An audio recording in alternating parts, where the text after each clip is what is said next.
भारत में कृषि सिंधु घाटी सभ्यता के दौर से की जाती रही है। 1960 के बाद देश में कृषि के क्षेत्र में हरित क्रांति के साथ नया दौर आया। आइए जानते हैं भारत की खेती से जुड़े कुछ महत्वपूर्ण तथ्य। 1. भारत के कुल क्षेत्रफल का लगभग 51% भाग पर कृषि, 4% पर चरागाह, लगभग 21% पर वन और 24% बंजर और बिना उपयोग की है। 2. देश की कुल श्रम शक्ति का लगभग 52% भाग कृषि और इससे संबंधित उद्योग और धंधों से अपनी आजीविका चलता है। 3. 2004-5 में भारत के निर्यात में कृषि और संबंधित वस्तुओं का अनुपात लगभग 40% रहा। 4. विश्व में चावल उत्पादन में चीन के बाद भारत का दूसरा स्थान है।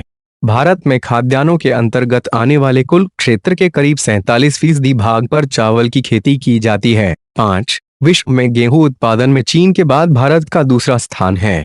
देश की कुल कृषि योग्य जमीन के लगभग 15% भाग पर गेहूं की खेती की जाती है। 6. देश में गेहूं के उत्पादन में उत्तर प्रदेश का प्रथम स्थान है, जबकि प्रति हेक्टेयर उत्पादन में पंजाब का प्रथम स्थान है। 7. हरित क्रांति ग्रीन रेवोल्यूशन का सबसे अधिक प्रभाव गेहूं और चावल की कृषि पर पड़ा है, परंतु चावल की तुलना गेहूं के उत्पादन में अधिक वृद्धि हुई। 8. भारत में हरित क्रांति लाने का श्रेय डॉक्टर एम.एस. स्वामीनाथन को जाता है।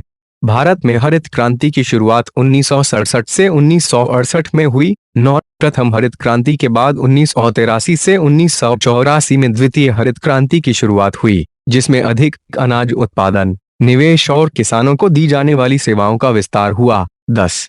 तिलहन प्रौद्योगिकी मिशन की स्थापना 1986 में हुई। 11. भारत विश्व में उर्वरक फर्टिलाइजर का तीसरा सबसे बड़ा उत्पादक और उपभोक्ता देश है। 12. पोटाशियम फर्टिलाइजर का पूरी तरह आयात किया जाता है। 13. आम, केला, चीकू, खट्टे नींबू, काजू, नारियल, काली मिर्च, हल्दी के उत्पादन में भारत का स्थान पहला है। 14. फलों और सब्जियों के उत्पादन में भारत का स्थान दुनिया में दूसरा है।